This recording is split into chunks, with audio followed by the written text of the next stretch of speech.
hacemos más o menos mal, qué hacemos más o menos bien, y qué deberíamos hacer nosotros. Bueno, ahí estamos viendo, esto debería, podría fallar, ahí va, pasó la primera. Emergencia, ¿qué es una emergencia? ¿Qué es una emergencia? Le decimos tanto emergencia, urgencia. ¿Me escuchan bien si hablo así o hablo muy bajo? ¿Ya? ¿Sí? Bien. ¿Qué es una emergencia? Médica o no médica. Porque también cuando uno empieza a pensar en infecciones y emergencias, dice enfermedades emergentes. Pero no es el tema, ¿no? Emergencia sobre todo es una situación que requiere una acción inmediata. ¿Sí? Entonces, tenemos que pensar en la práctica diaria qué nos pasa con esto, de las emergencias y de las acciones inmediatas y cuáles son nuestras posibilidades reales de tomar acciones inmediatas. Porque a veces deberíamos hacerlo y no lo hacemos, a veces no podemos, a veces no nos damos cuenta. Y la infectología tiene, ustedes saben que la infectología es la especialidad más importante. Y aparte de ser la especialidad más importante, tiene un montón de ribetes y de cosas, y uno podría replantear qué es la emergencia. Pero sí uno podría decir que hay ciertas entidades que merecen, tal vez más que otras, por el riesgo que conllevan, una acción inmediata, como decíamos recién, de la definición de la emergencia. Y acá hay una probable clasificación y uno podría discutirla y podría decir, bueno, faltan algunas y sobran algunas. Probablemente sí, ya el tema de la emergencia infectológica por ahí está un poco pasado.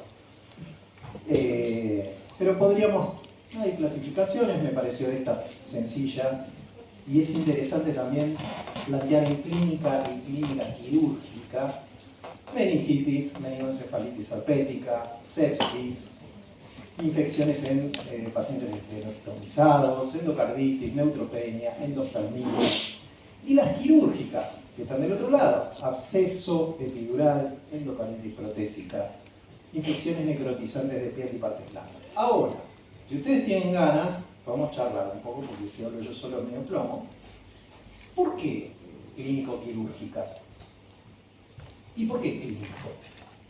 ¿Cuál es la diferencia entre estas entidades? Necesitan, aparte del antibiótico, acompañamiento quirúrgico para resolverlas. Claro. Como la endocarditis. Ni siquiera te diría muy claro.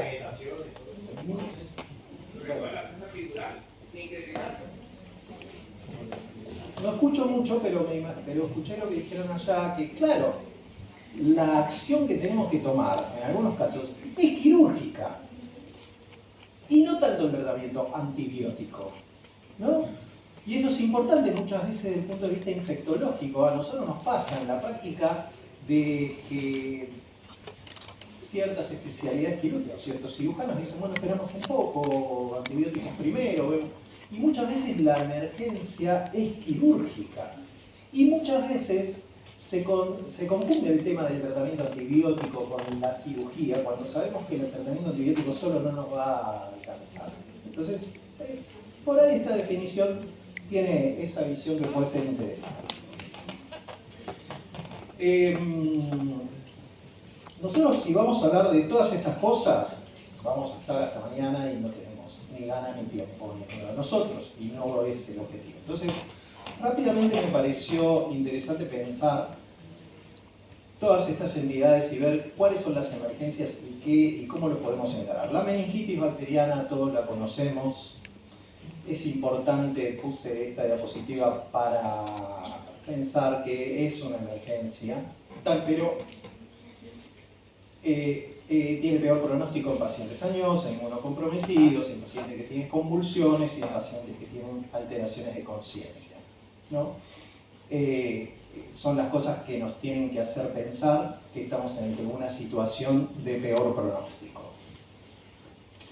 La presencia de rash, la presencia de ataxia, la tos y pérdida de peso, uno podría pensar ya en una entidad más crónica, y la posibilidad de complicaciones sistémicas, como el shock, ¿no? Sobre todo la sepsis, el shock séptico, y algunas complicaciones a distancia, la serie.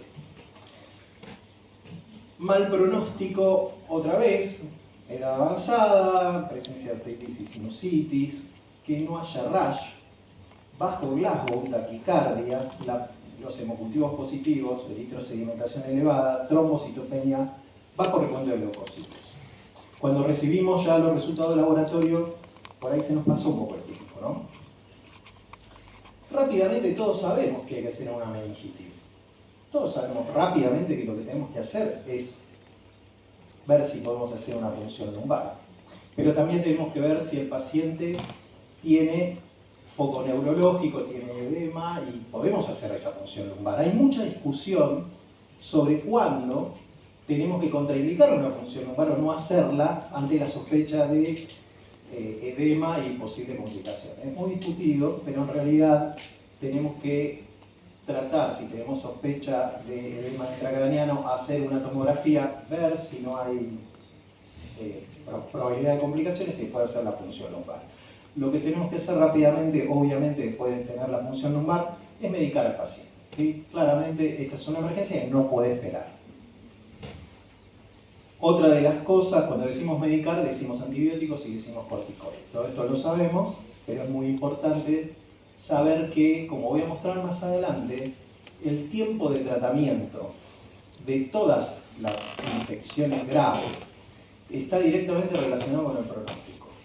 El tiempo de tratamiento y la elección del tratamiento antibiótico está directamente relacionada con la evolución. Por eso es muy importante dos cosas.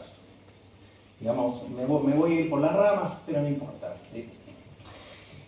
Es muy importante el diagnóstico. Ustedes saben que hay toda una tendencia de uso adecuado de antimicrobianos, PROA y todo eso que está de moda y está buenísimo y hay que hacerlo y hay que saberlo y hay que cumplirlo.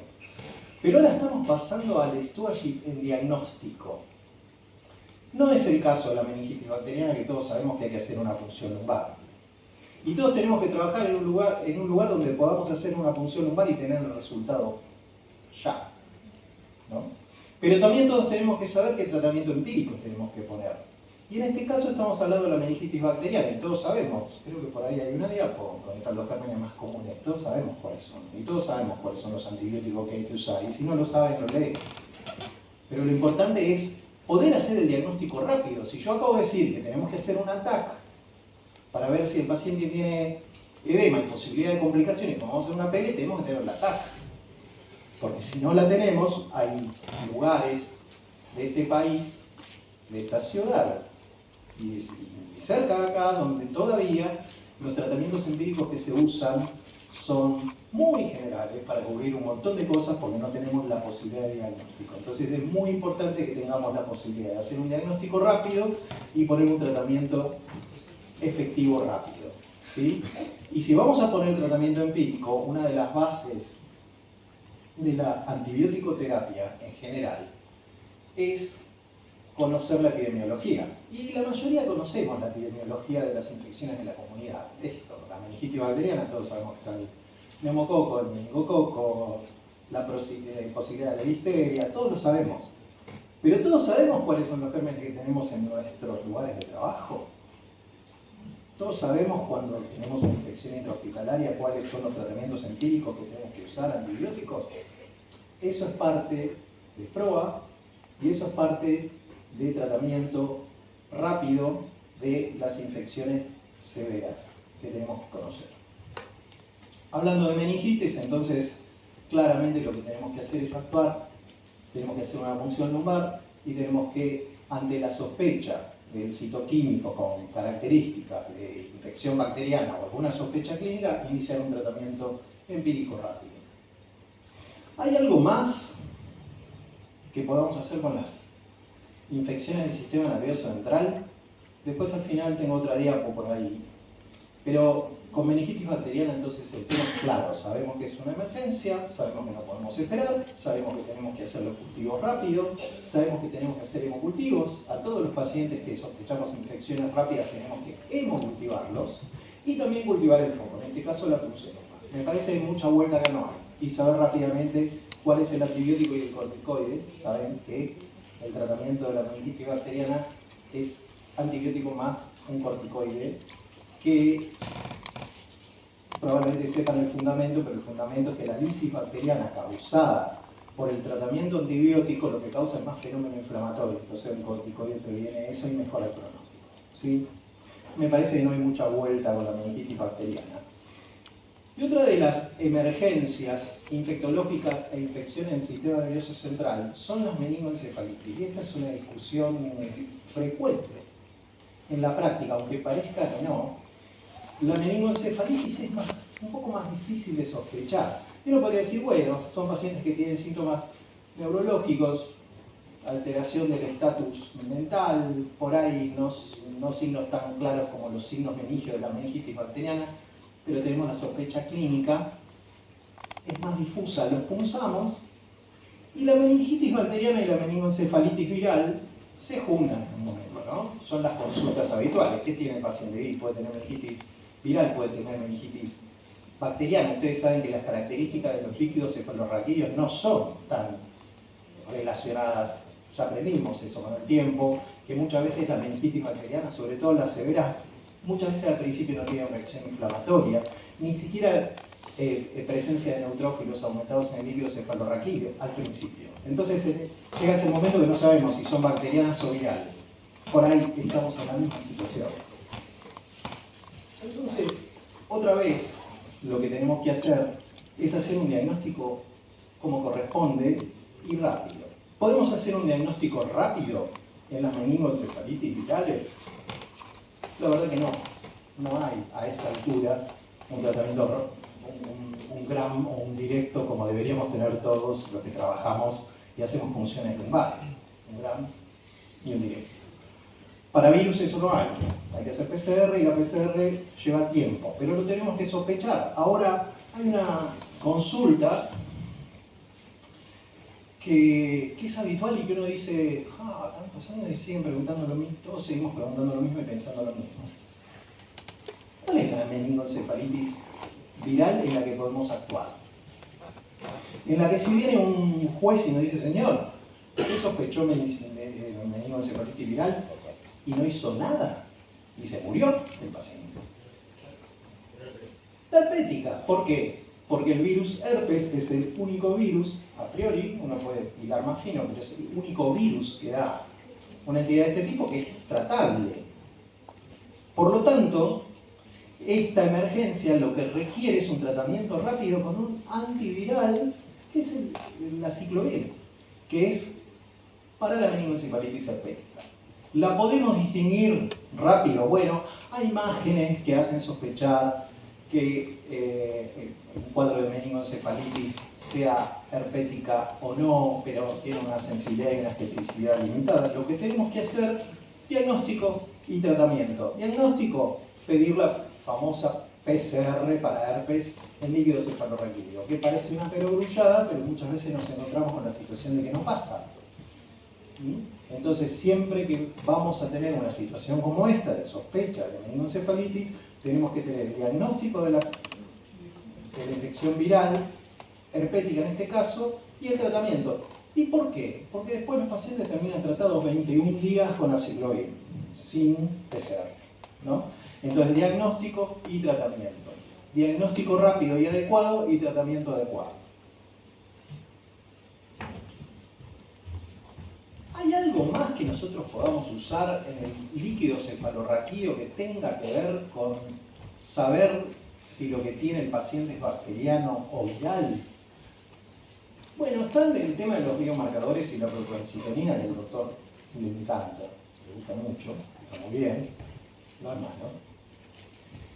¿Tiene papel? ¿Tenemos algún biomarcador que nos puede ayudar en la decisión o la definición o la orientación diagnóstica para el tratamiento rápido? La verdad que los biomarcadores no es tan fácil conseguirlos rápido. Pero si tuviéramos la posibilidad, hay algunos ya trabajos que hablan de una tendencia de un umbral de 0,5 para diferenciar bacteriana y viral. Es algo que todavía hay que desarrollar un poco, pero los biomarcadores empiezan a tener una función importante en esta toma de decisiones, como para tener el dato.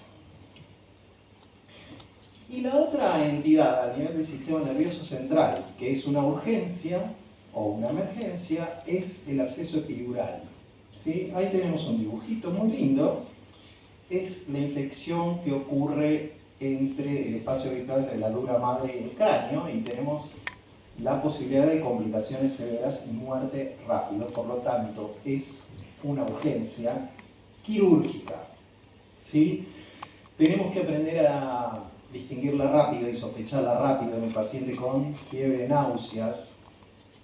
Generalmente no tiene otros síntomas neurológicos, y hay que pensarlo sobre todo cuando es secundario a trauma o a neurocirugías, porque tenemos traumas o neurocirugías previas. Los gérmenes son en general los mismos de siempre, con el agregado de los anaerobios, y muchas veces son polimicrobianos. Decíamos que generalmente son secundarias a traumas y cirugía. Existe la posibilidad de la vía hematógena, y hay factores predisponentes, como todas las infecciones en realidad tienen factores predisponentes. Entonces el tema es medio difícil hacer el diagnóstico clínico de un absceso epidural, y el tema de la emergencia infectológica y de nombrarlo acá es que hay que sospecharlo. ¿Sí? Hay que sospecharlo en los pacientes que tienen síntomas neurológicos que no queda muy claro si tienen signos meningios o no, que tienen alteraciones a nivel del sistema nervioso central. Hay que tener imágenes rápido para descartar la presencia de un absceso epidural que requiere cirugía urgente. ¿Sí? Lo que dijeron antes y lo que dijimos, el tratamiento sí es antibiótico, pero el tratamiento es quirúrgico. Hay que pensar siempre, llamar rápido al cirujano, y decir: cirujano, hace algo porque se nos va a morir el paciente y con el antibiótico solo no nos va a alcanzar. Es muy importante las urgencias quirúrgicas, pasan todo el tiempo. Y muchas veces no tenemos la disponibilidad ni tenemos la lucidez y la rapidez para actuar en ese sentido.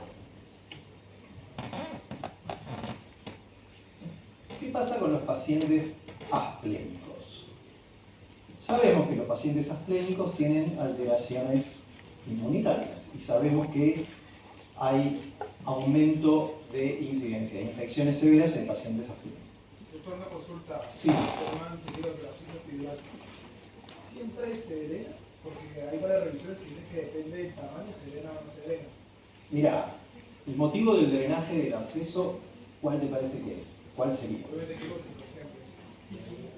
Para quitar la carga viral. Es que dice que depende del tamaño y depende si con el foco neurológico se puede afectar por la parte quirúrgica. Hay varias revisiones que lo dicen. Sí, en realidad uno siempre va a pensar que cuando vos tenés un absceso hay que drenarlo. Eso es un viejo axioma y dogma infectológico. Y en realidad después viene el paciente y vemos la situación. Cuando el riesgo, ¿cuál es? Si no se drena, que el absceso crezca, que comprima y que traiga complicaciones muy severas. Entonces vos tenés que estar muy seguro que es un absceso que no tiene esas características y que lo vas a poder controlar. Porque puede ser, es una emergencia. Entonces, si vos ves, si viene un neurocirujano y te asegura que no va a pasar nada, y vemos, es muy frecuente el tema de los abscesos en general, y de ver qué pasa si se drenan versus no. Los cirujanos a veces son conservadores. Tenés un absceso en el sistema nervioso central que te puede hacer un fenómeno de compresión importante. Entonces, la respuesta es: hay que drenar los abscesos. ¿Sí? Ahora, si tenés un absceso porque es muy chico y vos decís, vamos a darle un día más y vamos a ir viéndolo y estar viéndolo de muy cerca y dándole la chance de que se reabsorba solo con un tratamiento antibiótico que no es tan frecuente, podemos esperar, pero tenemos que estar muy pendientes de la situación porque son complicaciones que hay que actuar rápido. ¿Sí? Entonces, uno separa de las situaciones siempre con una persona adelante, que es el paciente. Entonces, todo tiene su costo y todo tiene su beneficio. Entonces hay que evaluarlo. ¿Sí? En general, para resumir y no irse mucho por la grama, los abscesos se drenan. En general, los abscesos se drenan. Y si no se drenan, hay que mirarlos muy de cerca. ¿Sí? Pero esta es una emergencia. Entonces, ante el mínimo signo de compresión, hay que drenar. ¿Sí? ¿Alguien más? ¿Algo más? ¿Seguimos? Hace calor, ¿no? Hablábamos de los pacientes esplenectomizados, o no, con asplenia funcional o post-esplenectomía. Sabemos que hay un mayor número de incidencias de infecciones severas en estos pacientes. La mayoría son secundarias al neumococo, pero también hay hemófilus, monococo, etc. Entonces son pacientes en los cuales las infecciones en general son una emergencia. Quiere decir hay que actuar rápido. ¿Y qué quiere decir actuar rápido en este caso? Tratamiento inmediato antibiótico. ¿Sí? Muchas veces se nos pasa de largo este tema. Y cuando un paciente está esplenectomizado con una asplenia funcional, el tratamiento antibiótico en este caso es una emergencia. ¿Sí? Hay una diferencia significativa en la evolución y en la mortalidad de los pacientes asplénicos que se trataron inmediatamente y quienes no. De hecho, los pacientes esplenectomizados, además de las vacunas que están puestas ahí, que hay que indicárselas, hay esquemas de antibióticos diarios preventivos. El concepto de tratamiento antibiótico preventivo es muy discutible y hay que ver en qué situaciones, salvo las profilaxis quirúrgicas, pero en este caso se considera, hay una corriente que indica a todos los pacientes esplenectomizados antibióticos preventivos, pero sí la alarma. Los pacientes esplenectomizados tienen que tener la alarma de que ante la mínima duda tienen que tomar antibióticos. Y este es el único caso que uno podría decir eso cuando estamos tratando de que la gente no tome antibióticos si no tiene indicaciones. Esta es una de las causas en las cuales tomar antibióticos muy rápido es la conducta que hay que tener. ¿Sí? Obviamente que estamos hablando de autotratamiento y opciones vía oral, excepto que el paciente,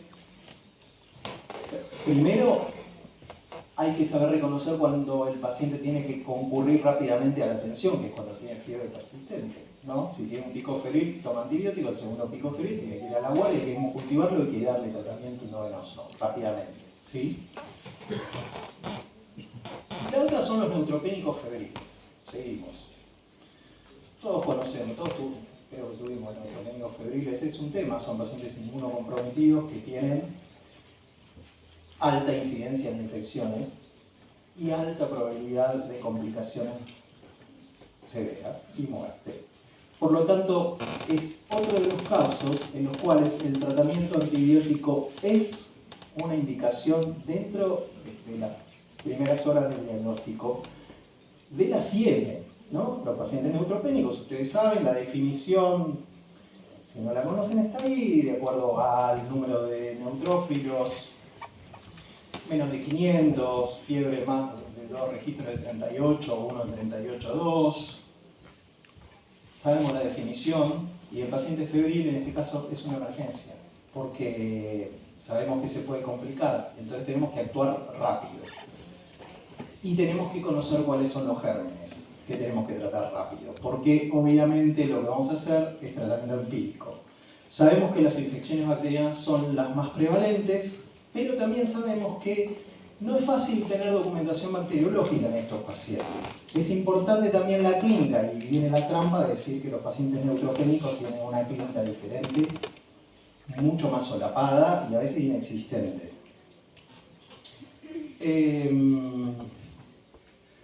Es interesante también conocer la secuencia de aparición de posibles complicaciones y ustedes todos conocen, creo, pero si no se los digo, la secuencia de tratamiento antibiótico, y esto tiene que ver con saber cómo se comportan las bacterias en general. Ustedes saben que el tratamiento antibiótico inicial en los pacientes inmunocomprometidos, sobre todo los neutropénicos, tiene que estar dirigida a qué gérmenes.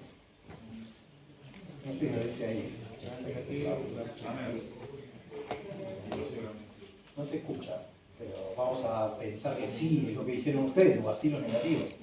Claro, porque los bacilos negativos tienen la capacidad de tener una virulencia y una posibilidad de mortalidad mucho mayor y más agresiva. No es que el estafilococo no la tenga, pero el estafilococo generalmente tiene un comienzo un poquito más subagudo y da la chance de esperar un poquito más. Los bacilos negativos no dan la chance de esperar un poquito más. Por eso siempre la terapia inicial en los pacientes neutropénicos febriles tiene que estar dirigida a los bacilos negativos. Y entre ellos las pseudomonas, que lo tenemos como un germen intrahospitalario más, pero no, porque también es un germen que está en la comunidad, pero más en los inmunocomprometidos. Entonces, siempre y por último, como dice ahí al final, están las infecciones fúngicas invasivas. Entonces acá todos sabemos, creo, que hay un escalamiento en la antibiótico terapia de los pacientes neutropénicos febriles. Tal vez haya una diapositiva que lo muestre. Es importante en los pacientes neutropénicos estratificar el riesgo rápidamente y hay scores, etc. No vamos a hablar de eso, pero es importante saber que hay scores y que lo primero que tenemos que hacer es una estratificación de riesgo de estos pacientes, ¿sí? Y rápidamente tenemos que actuar. ¿Y cómo tenemos que actuar? Como todas las infecciones, rápidamente tomar cultivos. Tomar cultivos. Y parece una perogrullada, parece una obviedad, ¿sí? Pero ustedes todos trabajan de esto. ¿Y cuántas veces se medican pacientes y no se toman cultivos con antibióticos? Porque no hay bacterio, porque no sé qué, porque no sé cuándo, porque tenemos mucho trabajo, digamos, las excusas válidas existen. Pero no debería. Siempre hay que tomar cultivos, porque si no, no sabemos lo que hacemos después. Hay que cultivar a los pacientes. Y después hay que tratar de encontrar el foco en el neutropénico y ver si podemos dirigir la toma de los cultivos al foco, aparte de los hemocultivos. Y ver si tenemos que pedir imágenes. Repito, en los pacientes neutropénicos muchas veces la clínica es solapada y no es tan fácil encontrar un foco desde el punto de vista clínico. Y tampoco desde el punto de vista radiológico, porque justamente no vamos a ver la reacción inflamatoria que nos va a dar el cambio de imágenes que nos va a hacer sospechar el diagnóstico. Entonces, hay varias conductas. Un paciente, digamos, joven, lúcido, que pueda contar sus síntomas, si es asintomático urinario, ¿se debe pedir urocultivo sí o sí? En un paciente asintomático urinario. Urinario, o sea, que los síntomas urinarios, ¿el urocultivo también debería ser? ¿En un neutropénico? ¿O en general? Es neutropénico. En un neutropénico sí. ¿Por qué? Porque justamente todos sabemos que los síntomas de las infecciones son consecuencia de las reacciones inflamatorias, ¿no? Sin reacción inflamatoria es raro que tenga síntomas. La infección urinaria no es la excepción. Y todos sabemos lo que pasa con las infecciones urinarias, en general, que son la presencia de bacterias sin la infección, la bacteria sintomática, que no te trata antibióticos, gran causa de mal uso de antibióticos, bla, bla, bla. Estamos bien de acuerdo. Pero hay excepciones a eso. Una de las excepciones de no tratar la bacteriuria asintomática es en los inmunocomprometidos. Justamente ahí no me podés decir que es una bacteriuria asintomática porque no lo podés asegurar. Y en un paciente sin neutrófilos o con neutrófilos bajos, tenés el riesgo de no estar tratando una infección que después... Digamos, también hay que pensemos que, decíamos, los pacientes neutropénicos es difícil que focalicen. ¿Y cómo es difícil que focalicen? Bueno, sí. Tenés un germen en la vía urinaria, germen único, siempre tenemos que pensar que está bien tomado la muestra, etcétera, etcétera. Tenés un germen, no podés no tratarlo, ¿sí? Bueno, los esquemas de tratamiento, hay posibilidades de los pacientes que tienen una estratificación de riesgo baja y que están contenidos y que están estables, pueden hacer un tratamiento ambulatorio en la casa con tranquilidad, pero si no, los pacientes los de alto riesgo tienen que recibir terapia endovenosa. ¿Cuánto tiempo?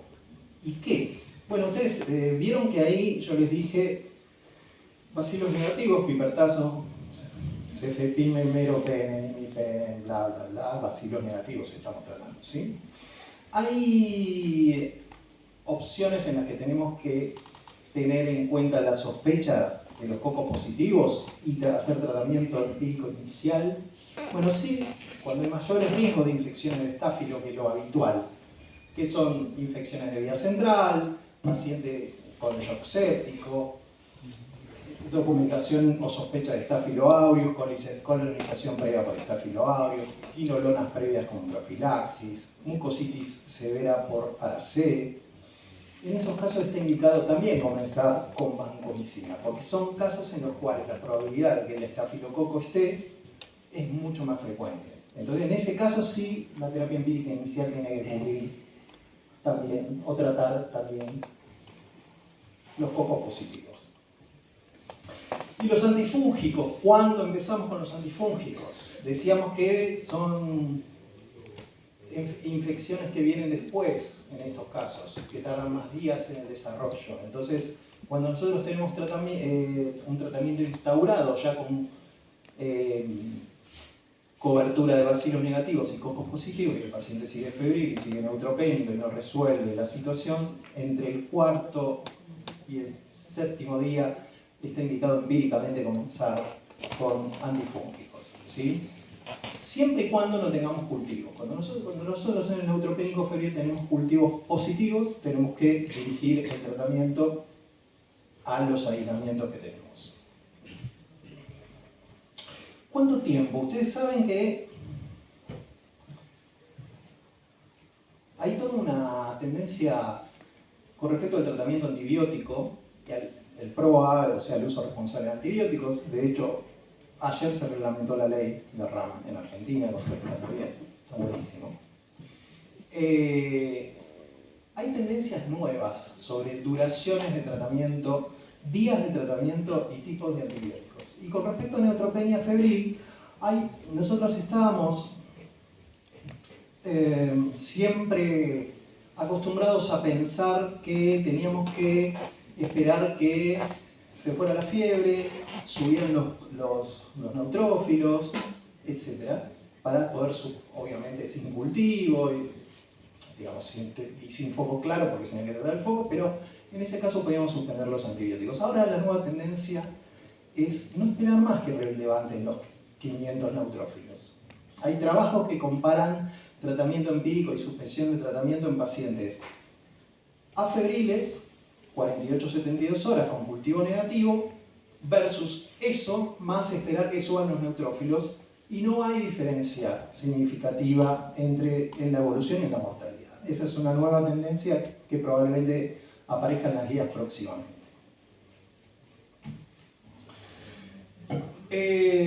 Un cuadrito de resumen, entonces ver si el paciente tiene foco clínico o no. Si encontramos el foco clínico, más fácil, tratamos el foco clínico. Si no lo encontramos, tenemos que hacer terapias empíricas, primero dirigidas a grado negativo, después ver pacientes que tengan mayor riesgo para cocos. Ya voy, me voy. Y si el paciente está séptico o no, considerar también empezar contra cocos positivos y ver el tema de los antifúngicos y revisar el esquema a las 72 horas con los resultados. ¿Sí? Disculpe, tengo una duda con respecto al escalonamiento del esquema antibiótico, porque creo que muchos de nosotros evaluamos un paciente que ya lleva 2 o 3 días con antibiótico y si sigue, digamos, persiste con fiebre, generalmente tendemos a hacer el escalonamiento antibiótico a 48 o 72 horas.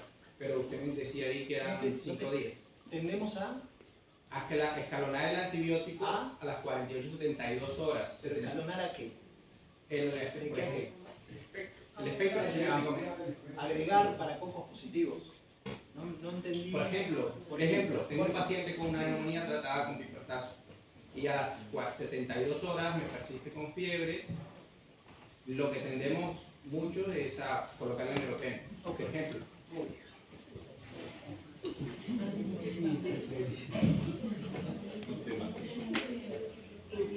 Metieron el dedo en la llave hoy. Amigos, si el paciente tiene un rescate de un bacilo negativo productor de beta-lactamasa de espectro extendido, la piperacina tazobactam no es útil en vivo. Entonces, no me escalen a pipertazo, escálenme, si está con pipertazo, que no sé por qué lo pusieron de entrada, es de céfalo de tercera a carbapenem. ¿Sí? El pipertazo tiene otra utilidad, tiene cobertura contra anaerobios, etc. Con respecto a lo que vos... Espera que termine. El escalonamiento que vos decís está relacionado a pensar en la resistencia de los bacilos negativos que puede tener el paciente, ¿no? De la resistencia de los bacilos negativos que puede tener el paciente. ¿Estamos hablando de un paciente intrahospitalario o extrahospitalario? Intrahospitalario. Bueno, porque es otro tema el intrahospitalario, ¿no? El intrahospitalario depende de la epidemiología que vos tengas. Si vos tenés una epidemiología en tu lugar, donde las infecciones intrahospitalarias son por gérmenes productores de beta-lactamasa de espectro extendido, tal vez tengan que empezar con carbapenem. Pero pensar que vos tenés en la comunidad un paciente con un bacilo negativo, con resistencia a cefalosporina de tercera o a carbapenem es muy difícil. Entonces sí, es verdad lo que vos decís, pasa lo que vos decís, pero cuidado con escalar pensando en la resistencia de los bacilos negativos y no pensando en agregar cobertura contra cocos positivos o hongos, ¿sí? El escalamiento de antibióticos en pacientes con infecciones por bacilos negativos es muy controvertido. Acaba de salir la guía de la ITSA que tiene 120 páginas. Hay mucha discusión de qué hacer con los gérmenes multiresistentes. Y entiendo que uno pueda pensar, bueno, tenemos una infección que sospechamos bacilos negativos, está con un antibiótico que probablemente no le esté pegando.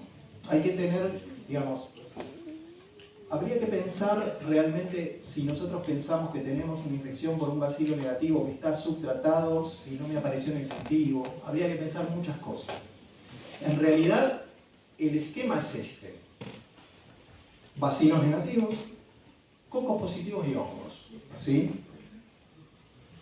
Hay bibliografía vieja, recuerdo que en una época se decía, bueno, cuando le vas a poner la banco al día 3-4, le subís la cobertura contra bacilos negativos también. Porque, pero en realidad tendríamos que pensar en la epidemiología de donde estamos, ¿sí? Antes que eso. No estás muy de acuerdo, te noto que no estás muy de acuerdo. No, la pregunta es el tema de los días. El tema de los días. En realidad... No, ¿por qué el quinto día? ¿Por qué el quinto día y no el tercero? Es la pregunta que hace él. Bueno. Ustedes saben que las convenciones son convenciones y uno no puede... Justamente hay toda una discusión de cuántos días duran los tratamientos antibióticos y está bueno porque hay un señor que se ocupa de eso en Estados Unidos que dice, bueno, nosotros damos 7 días o 14 o 21 gracias a Constantino, que fue el que inventó la semana de 7 días. Si hubiese inventado la semana de 8, por ahí se llama 8, 16, 24. No hay nada muy claro. Uno tiene que ir viendo al paciente todos los días y viendo cuál es la evolución. Obviamente que si uno sospecha que el paciente tiene un germen que es resistente al tratamiento que le estamos dando, necesitamos cambiar el antibiótico. Y el tema, ustedes vieron que yo puse por ahí 4 a 7, ¿no? En un momento. Es variable. Tenemos que ir viendo al paciente. Son convenciones y tenemos que ir viendo al paciente. ¿Sí? ¿Vos querías decir algo? Sí, con respecto, digamos, cuando se tienen pacientes con neutropenia febril, generalmente se acostumbran a buscar portaciones o colonizaciones de este tipo de pacientes a gérmenes multiresistentes. La mayoría son, digamos, KPC, EBR, SAN-R. Y generalmente, como están neutropénicos, mi pregunta es, ¿cuándo lo debería considerar yo en respecto a la neutropenia febril? ¿Es siempre neutropénico febril o acorde al valor de la neutropenia febril?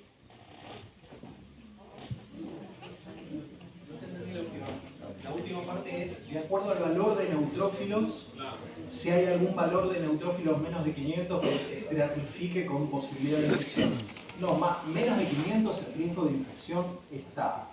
Ahora, cuando hablamos de pacientes internados, colonizados, ahí ya estamos hablando de otro tema. Siempre nosotros sabemos que los pacientes colonizados con algunos gérmenes multiresistentes, sobre todo bacilos negativos, tienen mayor riesgo de hacer infecciones por ese germen, más o menos. Entonces ahí habría que pensarlo. Pero ahí ya, otra vez, estamos hablando de infecciones intrahospitalarias. Y en la infección intrahospitalaria, el tratamiento empírico inicial tiene que estar guiado por tu epidemiología. Entonces, si tenés pacientes colonizados por MBL, bueno, probablemente la terapia empírica inicial que tenga que hacer un paciente que está con una emergencia sea ceftazidima, viractam, mazastronam, ¿sí? Pero eso es hilar un poquito más fino y ya ir a las infecciones intrahospitalarias. Las infecciones intrahospitalarias dependen de la epidemiología local. Si estás en una terapia donde todos los pacientes están colonizados con MBL, obviamente que va a ser diferente, ¿sí? Doctor, el tema es que, por ejemplo, cuando yo tengo mi paciente neutropénico, Sí. y bueno, yo lo tengo cubierto cubro los bancos y me presento Sebastián. Tengo cubierto con la positivo y la negativa. Pero mi paciente lleva 5 días, 6 días, 7 días y persiste febril, yo puedo pensar en más perfil. Y ahí le hago una tomografía dental, a ver si está haciendo los signos del aro, a ver, y probablemente eso me está orientando a que esa es la causa de la fiebre del paciente.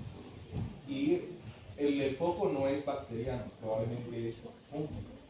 Y ahí es donde les puedo indicar el voriconazol. Porque la causa, pues los pacientes neutropénicos, porque los pacientes neutropénicos son muy predispuestos a infecciones por hongos. Entonces, esa es la respuesta que me parece que muchos compañeros están buscando, es que la fiebre no precisamente tiene que ser bacteriano, pero en estos pacientes puede ser por fúngico. Pero se cubre con para bacteria gram negativa porque esa es eso es lo que hay que cubrir para evitar complicaciones en el paciente. Lo que inicialmente se debe pensar en una bacteria gram negativa. Así, más o menos eso es lo que... Sí, lo único que puedo agregar a lo que vos decís es que el Aspergillus no es el hongo más frecuente en los neutropénicos febriles, sino la cándida. ¿Sí? Obviamente que sí, el Aspergillus hay que buscarlo, obviamente que es frecuente, pero por eso se hace la terapia empírica con equinocandinas o anfo en estos pacientes, que no te tratan, sobre todo las equinocandinas, el Aspergillus, sino la cándida. Pero sí, es como decís, y lo dijimos, ¿te acordás que dijimos bacilo negativo, después coco positivo, después terapia antimicótica? Es así. Sí, me pasa que los chicos preguntaban que por qué al quinto día, el sexto día, lo que pasa es que por el tema del hongo. Sí, veces, es lo que dijimos. El paciente está bien cubierto. O sea, con los antibióticos está bien cubierto. Y el tema es que ellos dicen, no, rotar el antibiótico. No, a veces no es rotar el antibiótico, sino que es otro agente. Es un hongo el que está haciendo que el paciente persista con fiebre.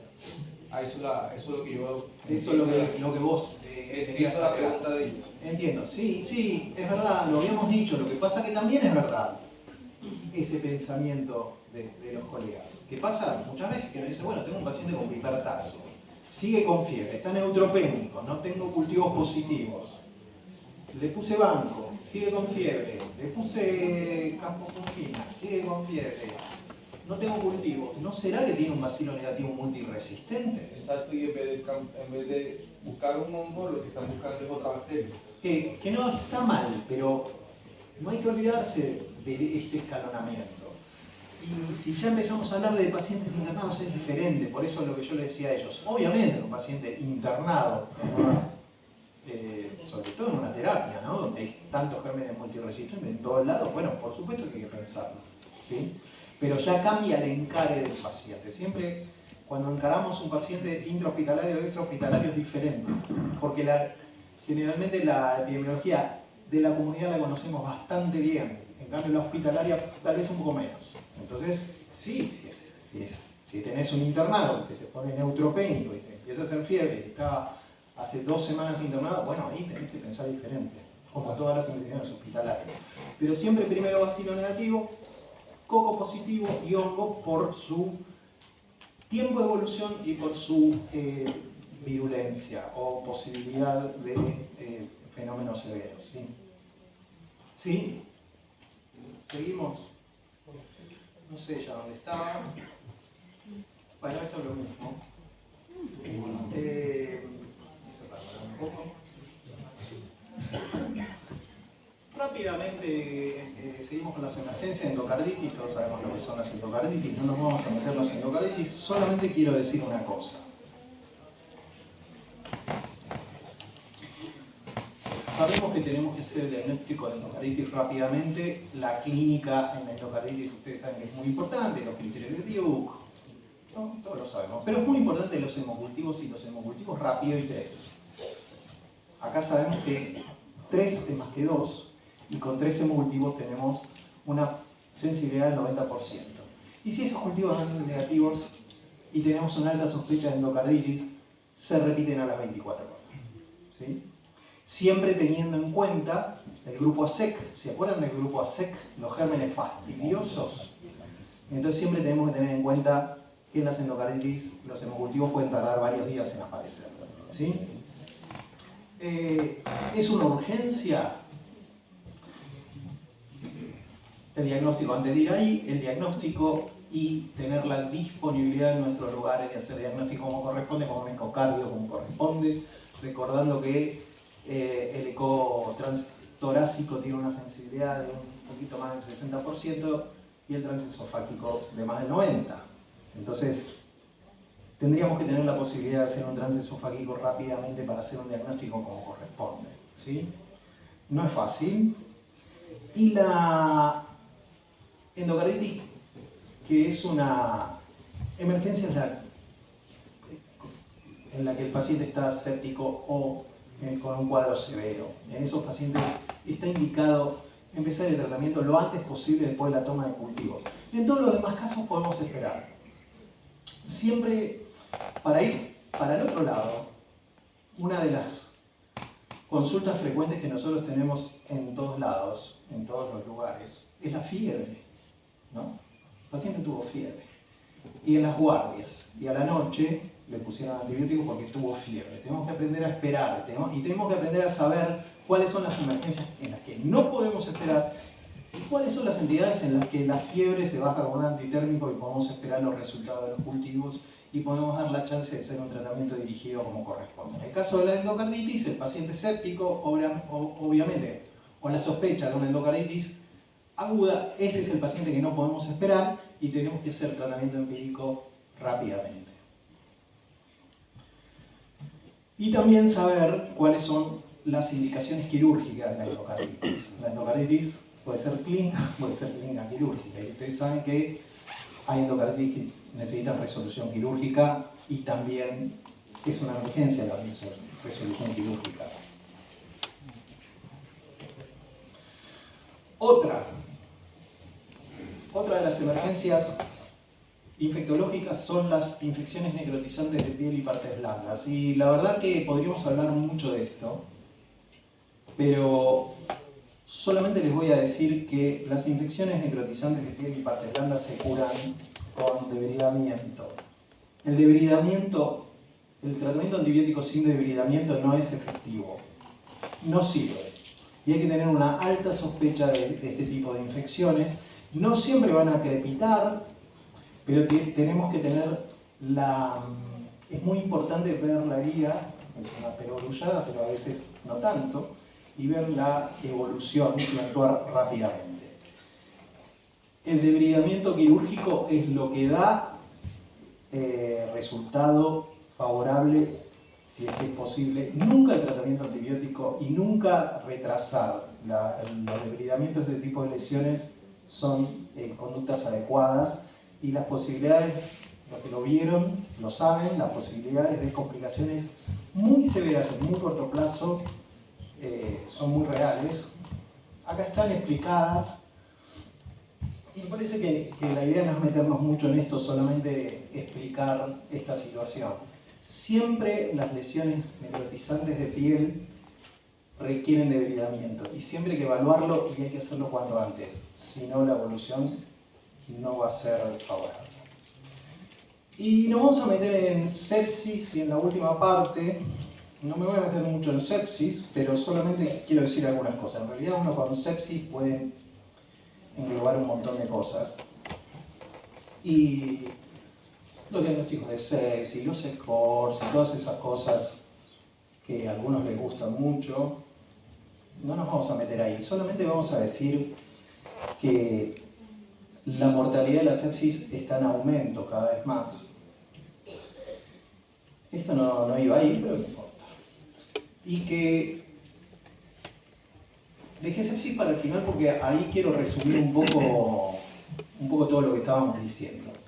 Es muy importante, está probadísimo que el tiempo de inicio de antibióticos es fundamental para la buena evolución. ¿Sí? Siempre lo decimos, hay que iniciar el tratamiento cuanto antes, en las primeras 2 horas. Bueno, hay documentaciones, acá hay un metaanálisis que muestra claramente los pacientes con terapia adecuada, rápida versus retrasada o atrasada, y la mortalidad, el negro es la retrasada y el blanco es la terapia adecuada rápida, ¿no? Hay un tiempo en el tratamiento, una línea de tiempo en el tratamiento antibiótico y en la estructuración del tratamiento antibiótico de este tipo de infecciones, y ustedes ven, me gustó, este es un trabajo del año pasado, del anteaño, que me gustó mucho, que habla del tiempo de la terapia antimicrobiana en los pacientes en terapia intensiva. Y ustedes ven que la línea de tiempo del tratamiento empírico empieza en el segundo paso. Identificación clínica en cultivos y empezar el tratamiento antibiótico. No podemos esperar más en los pacientes sépticos, ¿sí? Claramente. Y después viene el desescalonamiento, dirigir el tratamiento, etc. Pero es muy importante esto. Está claro, hay trabajos ya de hace mucho tiempo que muestran el efecto en la supervivencia relacionado con el retraso o la velocidad de instauración del tratamiento antibiótico. Por cada hora de retraso de inicio antibiótico apropiado aumenta más de 10% mortalidad bruta por cada hora. ¿Sí? Este trabajo también, ahí está la cita para los que quieran verlo, es muy interesante, del 2006. Y lo otro es la adecuación del tratamiento antibiótico. Siempre uso esto porque este dibujito porque me gusta, donde compara uso de antibiótico inapropiado y antibiótico apropiado. ¿Y eso qué quiere decir? ¿Temprano, tardío, rápido, despacio? No. Quiere decir antibiótico apropiado o inapropiado. ¿Y esto qué tiene que ver? Tiene que ver, estamos hablando de bacteriemia, estamos hablando de bacteriemia por cocos positivos, bacteriemia intrahospitalaria, neumonía asociada a ventilador, bacteriemia por pseudomonas. Tenemos que conocer muy bien cuál es nuestra epidemiología para hacer un tratamiento adecuado rápido. Ustedes ven el rojo y ustedes ven el azul violeta, apropiado e inapropiado. Apropiado es que el antibiótico empírico que se le puso al paciente después era correspondiente a los rescates. Inapropiado era cuando no, cuando era equivocado con respecto al rescate que tuviera. La verdad que están ahí claramente los números de rendimiento de cada cosa. Esto es otro trabajo que muestra más o menos lo mismo en términos de supervivencia, ¿sí? En inmunosuprimidos, en pacientes con EPOC, en pacientes en diálisis. Ustedes saben que el tema, no voy a hablar de todo esto, voy a decirlo muy rápido, tenemos un tema muy complejo con la multiresistencia y también tenemos que cuidar los antibióticos porque tenemos ya muy pocas opciones para infecciones severas. Entonces es muy importante otra vez que todo el mundo tenga tasas y tenga epidemiología local para saber y empezar rápidamente la terapia empírica en las infecciones severas. ¿Sí? Es muy importante esto. El antibiótico correcto es, desde el punto de vista microbiológico, el que corresponda. Desde el punto de vista farmacológico, hay un tema en discusión muy grande que es qué tipo de antibióticos hay que usar. Y hay una discusión importante entre bactericida y bacteriostático. ¿Ustedes qué antibiótico usamos en infecciones severas? ¿Bactericida o bacteriostático? Bueno, es mentira. Ese es uno de los mitos que se está... El concepto de bactericida y bacteriostático tiene que ver con la concentración inhibitoria mínima y la concentración bactericida mínima, o sea, la concentración que alcanzan los antibióticos en los tejidos. Entonces, una buena dosificación, ya sea en tiempos, en intervalo, interdosis o en miligramos, en dosis, puede alcanzar una concentración en los tejidos que queremos que sea bactericida igual. Entonces, ese es un mito que no corre más. Ya sabemos que bacteriostático no es mejor que bactericida y vía oral no es peor que endovenoso, tampoco. Esas son cosas importantes en las que se está trabajando mucho y hay que saberlo. Tenemos que saber si una droga concentra, dónde concentra, si es lipofílica, si es hidrofílica, concentración dependiente y tiempo dependiente tiene que ver con la dosificación, cumplir las dosificaciones y tratar de entenderlas un poco más, y ver el tema de la severidad de la enfermedad y las alteraciones que puede tener el paciente y que afecten la distribución. Entonces, tenemos que, en los pacientes con infecciones severas, tener estas ideas con respecto a los antibióticos. Tal vez es mucho pedir para los que estamos trabajando todo el día con pacientes todo el tiempo, pero es importante entonces actuar rápido, saber la epidemiología local y entender cuáles son las posibilidades diagnósticas rápidas que tenemos y si no tenemos buscarlas y de conseguir los tratamientos adecuados en forma rápida y concreta. Y creo que no tengo nada más. Son las 7:07 de la tarde.